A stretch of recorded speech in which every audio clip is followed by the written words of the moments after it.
So let's do the good work. Let's hop in. It's great to meet you. Thank you so much for taking a minute out for the show today. Yeah, thanks for having me. Yes, sir. So I always begin with this question.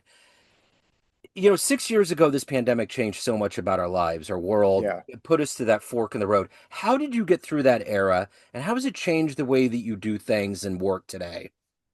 great question. So I was fortunate to be here in Texas because we weren't shut down for near as long as a lot of other places in the world were. But yeah, I mean, I had been building the current gym we're in 2016 to about 2019.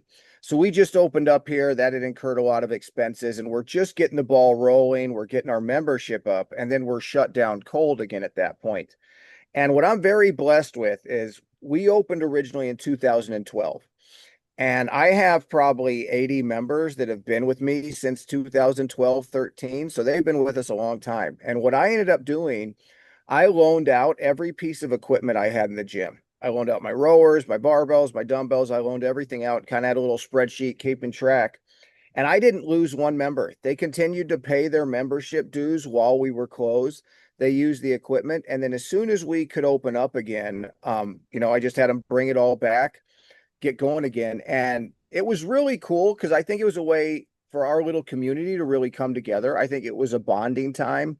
We were doing workouts out in the park together till that got shut down too, but we were doing that and trying to figure out ways to be creative. I do Zoom calls like this where I do workouts with people in their homes. And we found interesting ways to stay connected and stay on the path. And while I'm glad we're past that time, it really was reassuring that like not one member, and I know it was financially hard for everybody. I mean, besides me, everybody was in that stint, and yet everybody continued to pay their dues, came back, hit the ground running, and I just think it really set us up to have a really strong community to build off of as we went forward. So I'm very blessed that way. So let's get into the work that you do on a daily basis. You're a busy man. I'm going to put you in front of 12-year-olds at career day. One of the kids wants you to synthesize your day job to make sense to their brains. How do you explain it? I would be pretty, I'd be a little intimidated to be in front of 12-year-olds, that's for sure. But what I do is I help regular normal people get fit and stay fit for their whole lives. And so my goal is if you join King William District CrossFit, you're busy, you got your job, you got your family, you got stuff to do. I know if I show up for this 1 hour and basically do what the class says, do as the coach tells me to do, I'm going to get fit in all ways I need to. I'm going to get stronger. I'm going to have good cardio endurance. I'm going to have good range of motion at my joints. My biomarkers when I get my next blood work done are going to be better and they're going to stay good. I'm going to stay biologically younger than my age my whole life. And all I need to do is show up for that hour. And I tell people 3 hours a week, you come 3 days a week. You can obviously come more. You come 3 days a week, that's 3 hours of your week. I am going to get you fit and keep you fit for your whole life. Yeah. And obviously, there's diet involved with that, and I can help with that too down the road. But that first step is just show up for that hour, work hard, be consistent with it. And that's my message. And so we have ages from teenagers up to, I think Alan is 79 or 80. Wow. My in-laws come to the gym, all ages. And again, this is regular people that are busy that just know this is an important thing they need to add to their life if they're going to still want to be able to do what they want to do as they go forward. So yeah, that's what I facilitate. I can't imagine anything healthier and better than what you're doing as far as like doing physical fitness is the smartest thing that human beings can do. I I mean, mean, it's I don't, yes. I mean, As far it's as the best investment of your healthcare. time, Yeah, yeah, it is. exactly. There's nothing investment of your time. Yeah, There's nothing you'll get a bigger reward from than that hour you put in a day. for sure. So before we get into how you got to this point, this epiphany of getting yourself fit and giving that to others, what did you want to be at 12? What was your dream gig? So I either I grew up, my dad always worked out in the garage. So I always wanted to work out. I was eager, and my dad, very well intentioned, was like, you need to wait till you're older, more like 15 or 16. But he always worked out in the garage. So at that time, I grew up in South Texas. I wanted to be a fishing guide, a cowboy, or I wanted to run a gym. So it was always on the short list. Yeah. And then I went to college for kinesiology and sports medicine, and did some other jobs in my 20s, got sidetracked a little bit. But I've always kind of been a meathead, as I would describe it. I liked the gym, I enjoyed the environment. And once I was working for big corporate gyms after that, and I did that for a long time, I could change the lives and help the people I was working with individually. But those big industries, they have different goals. They want you to sell grandma this super expensive heart rate monitor and all this stuff that I'm not sure she needs. And so I kind of wanted to do it my own way. And so then, yeah, at the age of 39, with my wife at the time, we kind of jumped in once we moved here to San Antonio and gave it a shot. And I wouldn't change anything. I think you know this when you are your own boss. I would never work this hard for anybody else. But when it's you telling you to do it, you'll go home exhausted, but you're not frustrated because you know where you're putting your effort into and what you're doing. So it's very rewarding. So you had talked about an hour a day, 3 days a week. What do you do personally? Where are you at right now in your life with how often do you work out? So I'm a 4 day a week guy myself. I Okay. was a 5 day a week guy. So I'm turning 52 next week. And so as I've seen as I got past 45, I learned that 4 days a week was probably better for me because I I still work out pretty hard when I can and with the movements that I can do that safely with. And yeah, just because it takes longer to recover and all that kind of stuff, 4 days a week is good. My wife, who's 10 years younger, she's still a 5 day a week girl. So, and we have the young bucks that like to do six and that kind of stuff. That's great. But yeah, for me, it's 4 days a week and I wouldn't change a thing. I'm doing great. I've been thinking about that more because I'm 53 and I work out every day. I always do Great. some level of working out. But Yeah. I started doing the ab wheel and I was at work and somebody was like, "Hey, come on over here, do 10." I Oh did man. 10 full ones. Man, Nice job. I was hurting for like a week and a half. I was like, there's That like is a devastating movement. Good Oh, job. I mean, I couldn't like I do sit-ups and push-ups every day. No matter Sure. what happens, I make sure I do That's it. great. I could hardly do sit-ups after I did that. It just and maybe 10, 15 years ago, I would have shook it off. Yeah, for sure you would have. But I'll say just the fact that you did that, those ab wheels, if you roll all the way out and back in, that takes a huge amount of core stability. So good job being able to do that because there's a lot of people that would just fall flat on their face very quickly doing Yeah. that, wouldn't be able to do one. Yeah. But I agree with you.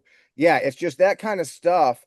I can still go hard, but instead of being able to bounce back the next day, it might take a couple days for me to Yeah. get fully back up to speed Yes. now. Well, Yes. I ordered the ab wheel. It's a part of my diet now. I made it because I Great. figure anything that I add fitness wise to what I'm doing is only going to be good. Another vitamin, good. Another thing Yep. that's going to be health wise, like it's just like it goes to that bedrock of what I was saying early on. There's nothing better. I remember I ran cross country for years, Oh, and I wow. just realized how much I had set my body up. Lungs, longevity, cardio, all of that is so good for you. It's a residual that just keeps giving back throughout your life. That metabolic conditioning is the basis for your fitness. So everybody wants to lift the weights and do that kind of stuff, and you need to. But I tell people just having a strong heart and lungs and circulatory system, that is the foundation. So that's great that you did that because yeah, that builds the foundation you can put the strength on top of. And to your point about adding the ab wheel, variety is the key. That's how I think how we work out is so good. Add new stuff in, learn to teach your body to move different ways, even though we're older dogs now it's still good to learn new tricks and learn new ways to do it because it just makes us more fit. And it's a new stimulus on the body because whatever we do consistently, and this is why we survive as a species, we get more and more efficient at, we get better at, which is good. But if I'm trying to elicit a new growth to keep pushing my fitness, I need to add some variety to that routine to keep shocking the system. And it's little things like that. You don't need to reinvent the wheel. You should always do push ups, always do sit ups. But adding an ab wheel, adding these little things you haven't done before is a great way to get that new kind of fitness to your repertoire. For sure. I remember in high school, the soccer players would run cross country to stay Yeah. fit. It was their thing. And I'm looking now that we're in World Cup land here in America. I look at these guys and they just have to be on top of their game all the time. I mean, that field's massive. They're going back and forth all the time. They have to be some of the most fit athletes on the planet to be able to do that. 100% soccer players because they're not just it's not long slow steady state running, they're Yeah. sprinting, they're doing intervals like high intensity interval training for 3 hours. It's Yeah. insane the fitness level they have. Yeah. Yeah, I would agree they are some of the fittest people in the world. I wrestled in high school, But yeah, cross Yeah. country was the way you stayed fit in the off season, was Yeah. to just keep that engine going. Yeah. Absolutely. So who's been your inspirational force? Who's been your hero in your life?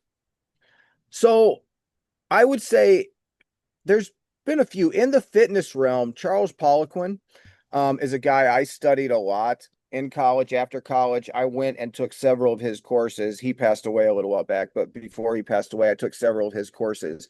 So he's one that had a big influence on how I program and how I think about working out and stuff like that. I was also a big reader. I was always kind of a nerd that way. So I was a reader from a young man all the way through. And so even I would say I read a lot of Louis L'Amour Westerns as a kid.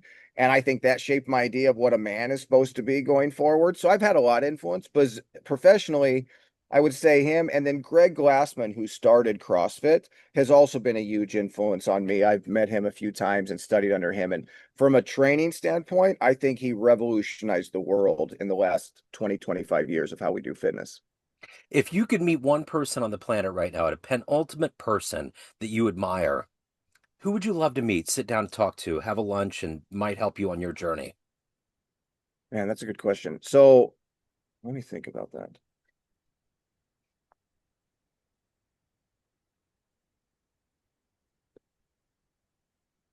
So I would have liked to have talked to Louis Simmons, but he passed away. Yeah. I would talk to Mark Ripito. I would like to talk to him. He'd probably tell me I'm an idiot a few times. That's what he does, but I would take it as a compliment. I would love to talk to him that way.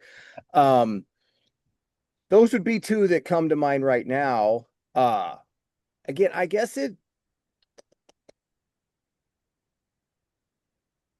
yeah, in the fitness industry, I mean, I'd love to have dinner with Greg Glassman and get a chance to like on a one-on-one pick his brain where I could get some candor out of him. That would be, I guess, as I think through it, that would probably be the one if you made me pick and I'm like, could I invite you over for dinner? It would be Greg Glassman. So, you've obviously worked out for years and years. This is a part of what you do, who you are. But do you get a little bit extra energy knowing that you're helping so many people stay fit? You're giving them this avenue for them to be healthy and to work out. Does that add to what you do? I mean, Oh my God. because everybody looks at working out like, oh man, I got to do all this work. But I would imagine that would have to be a positive reinforcer for you. It is the most rewarding. I can't put words to how rewarding it is. I will say after college, long story, I won't get, but I ended up working as at the Board of Options as a trader in Chicago. I was one of the guys on the floor yelling and screaming at screens, and I did that for about 5 years. And I was making good money. And at first, I'm like, this is really cool that I'm doing this. 3 years into it, I was like, I am just a leech on society. I am the ultimate middleman. I transfer things. I serve no purpose other than just transferring money back and forth. And I just found it very disillusioning. I was not fulfilled at all. And it was a buddy that I'd gone to college with was like, dude, you know what you wanted to do? You wanted to get into the fitness industry. Let's get back into it. And so I did it about 29. And even as a trainer, now as a gym owner, this is what I was made to do. Yeah. 100%. I've been doing it since I was 29. I'm 52. We've owned our own gym since 2012. I love it more now than the day I started. And that includes cleaning the bathroom, that includes doing all the menial stuff. I love, I mean, I'm excited on Sunday night to get back to the gym because this is where all my friends are. I live here. This is where all the people I hang out. These are the people I'm growing old with. I've watched people from young kids to now the kids are off in college and I'm watching them too. I have so many people that I got them in their mid 30s, and here they are coming on 50, and they look infinitely better. I can be honest, they look way better than they did back then. It's like they're aging in reverse, and I see how fulfilling their life is. And I get comments every week from people, Dan, through all the hard times, I've gone through divorce or job changes, this, the gym has been there. And I know I was going to walk in and I was going to see some people I knew. And I think that's it. The fact that there's a community and that you're, like you said, most people don't like working out. I happen to work like it, but I'll still work out harder with a group than I will on my own. It's always harder on your own. And people will come here and that's almost the ancillary benefit. It's because they know they're going to see their friend or their neighbor in that class. And also when they don't show up for a week, someone's giving them a text, "Hey, how you doing? I haven't seen you in a week. What's going on?" And so that aspect helps you come just that extra day a week. You don't fall off for 2 weeks because somebody's texting you and getting you in. And over the course of a lifetime, the difference it makes in your mental health and your physical health and what you can do once you go from being a single person to a parent to a grandparent is just, yeah, I can't describe how rewarding. It is amazing. Like the quality of life that you see in people. I want to do this for as long as I can. But the one thing about being a business owner and entrepreneur is there's so many strings, marionette strings that you have to pull on. So many things that happen. You're the front for anything negative or positive that comes your way. What is that energy for you every day to do this at a high level? Take care of your soul and your family. What is that for you every day? So, what drives me to do all that stuff? Yeah, what is that energy level for you to do it at a high level all the time? Great question. So, I think working regular jobs all the way up until I was about 40 and working for other people. And I was blessed to have those jobs. I learned a lot. It's why I'm successful now because I did all the jobs I did. Working in the fitness industry and managing clubs for other companies, I got to see the books. I got to see how budgets work. I got to see what costs a lot and what doesn't. Gave me a real leg up when I started my own gym because I wasn't just a meathead that like to work out and open a gym. I saw the backside of what went on, and so none of that was a surprise to me. And just the reward that, yes, I can provide an honest service, charge an honest wage for it, and people know they're getting an authentic Dan. I am not selling you a protein I don't take myself. I'm not selling you a watch if I don't think you need it. I'm not doing it. And people are smart. They're going to figure out if I'm working towards a dollar or if I'm working towards helping them get better. And once they know that about you and that trust, they're going to be super loyal to you. And so that in and of itself, like helping people get more fit, I just want to be able to keep doing that. And so in order to keep doing that, yeah, you got to know how to do your taxes. You got to know how to do the books. You got to know how to do all that back office stuff. When the bathroom's clogged up, you got to go clean it. I will say, like all that stuff, it's a pleasure. I'm a curious, I like to learn kind of person. So I like getting good at stuff. And so, just recently I changed one of my LLCs to an S corp and this kind of stuff. And the fact that I've learned how to do that and make those changes, as much as it may be at first daunting or just kind of boring, I find satisfaction in learning all that kind of stuff. And so I I like being good at this job. I want to keep getting good at it. I want to get better at it. I hopefully in 10 years I'm better than I am now. I know I'm better than I was 10 years ago. And so the fact that I'm making a real difference, like we were talking about earlier, allows the motivation for me to get good at all this other stuff. And it's really nice. My wife is a coach here.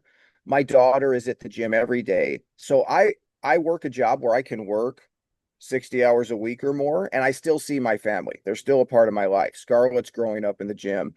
Janelle's here every day. And I'm very blessed that way that they're I mean, they're a part of my daily life. It's not like I just see them in the evening. And you know this when you have your own business, you'll be working on weekends and evenings, but you can also take a random day off and I can go do something with Scarlett on the middle of the week.